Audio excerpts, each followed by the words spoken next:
नमस्कार दोस्तों। रावण एक ऐसा व्यक्तित्व जिसे कुछ लोग सही तो कुछ लोग गलत मानते हैं। रावण महान शिव भक्त और ज्योतिषी भी था।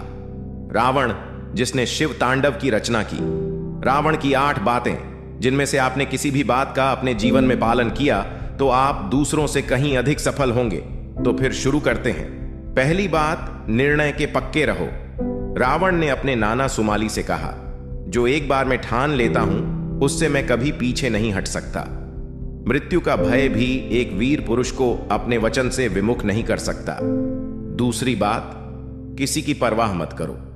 हनुमान जी द्वारा लंका दहन के बाद रावण ने अपने मंत्रियों से कहा, लोग मुझे आज क्या सोचते हैं या क्या सोचेंगे, मुझे इसकी परवाह नहीं। क्षीण बुद्धि वाले इस समाज को तो परमेश्वर भी संतुष्ट नहीं कर पाएगा। कुछ लोगों के लिए मैं एक देवता हूं और कुछ के लिए राक्षस।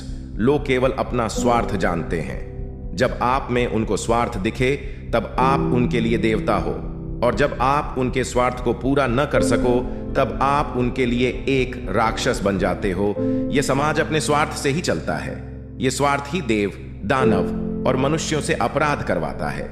अंत में स्वार्थ को छोड़कर जो अपना जीवन धर्म व्यतीत कर सके वह उससे उत्तम कहलाता है। तीसरी बात, अतिरेक में जियो हे मंदोदरी। मैं जानता हूं कि आज मेरी पराजय निश्चित है। पितामह ब्रह्मा के द्वारा दिया हुआ वरदान आज मेरे ऊपर एक शाप बनकर मंडरा रहा है। किसी भी व्यक्ति को ख्याति पाने के लिए या तो देवतुल्य बनना पड़ता है अथवा दानव समान।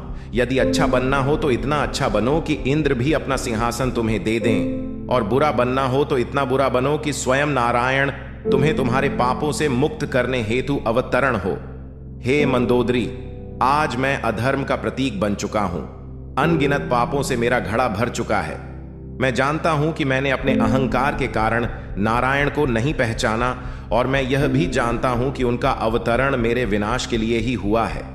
परंतु तुम यह जान लो, रावण कभी नहीं मरेगा।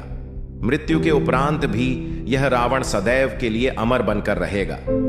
चौथी बात, जो बीत गया बुद्धिमान उसका शोक नहीं करते। जब रावण की सेना को प्रभु श्री राम की सेना ने क्षति पहुंचाई तभी रावण ने लंका को संकट से बचाने के लिए कुंभकर्ण को जगा दिया। परंतु कुंभकर्ण ने अपने भ्राता रावण के अधार्मिक कार्यकलापों को सुनकर उन्हें समस्त लंका के विनाश का उत्तरदायी ठहराया एवं उन्हें आने वाली पराजय की चेतावनी दी। यह सुनकर रावण ने कुंभकर्ण से कहा, हे अनुज कुंभकर्ण, जब विनाश के बादल चारों ओर लंका को घेरे खड़े हैं तब तुम मुझे यह न सिखाओ कि क्या उचित है और क्या अनुचित। हां, मैंने अपने लोभ के बस में सीता का हरण किया और आज वही मेरी मृत्यु का कारण बनने वाली है। हां, मैंने नारायण को पहचानने में भूल की और उन्हीं के कारण मेरे अनगिनत वीर योद्धा आज वीर गति को प्राप्त हुए हैं। हां, मैंने अपने अहंकार के चलते श्री राम के शांति प्रस्ताव को ठुकरा दिया और आज मेरी सोने की लंका एक शमशान बन चुकी है। परंतु जो बीत गया बुद्धिमान उसका शोक नहीं करते, भविष्य की चिंता कर्मयोगी नहीं करते। इस क्षण में जो जीते हैं वही महात्मा कहलाते हैं। जब युद्ध आरंभ हो चुका है तो इसे मेरी मृत्यु से ही समाप्त होना पड़ेगा। यही विधि का लेख और नियति है। रावण इसे अस्ते अस्ते स्वीकार करेगा ताकि इतिहास रावण को भीरू अथवा कायर न समझे। पांचवी बात, किसी भी हालत में मत झुको। अंतिम युद्ध में जाने से पहले रावण ने महाकाल आरती का प्रबंध किया, परंतु आरती में अब सगुन हेतु रावण ने महाकाल महेश्वर से कहा कि हे महाकाल, हे परमेश्वर, हे शंकर, आज इन अपशकुनों द्वारा आप रावण को डरा नहीं सकते। आपने क्या सोचा कि मैं आपका परम भक्त दशानन रावण इन अपशकुनों से डर जाऊंगा? इन अपशकुनों से डर जाऊंगा और युद्ध को रोककर राम के चरणों में समर्पण कर दूंगा? नहीं, रावण मिट जाएगा परंतु झुकेगा नहीं। अपनी आन को बेचकर जो जीते हैं वह एक कीट की भांति हर दिन मरते रहते हैं। दया की भीख में जो रहते हैं उन्हें जीवन भी दया का पात्र बनाए रखता है।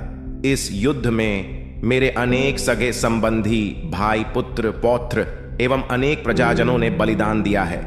आज यदि मृत्यु के भय से मैंने अपने घुटने राम के समक्ष टेके तो मेरे परिवार और लंका के वीरों का बलिदान व्यर्थ हो जाएगा और इतिहास मुझे विभीषण की भांति कायर ठहराएगा।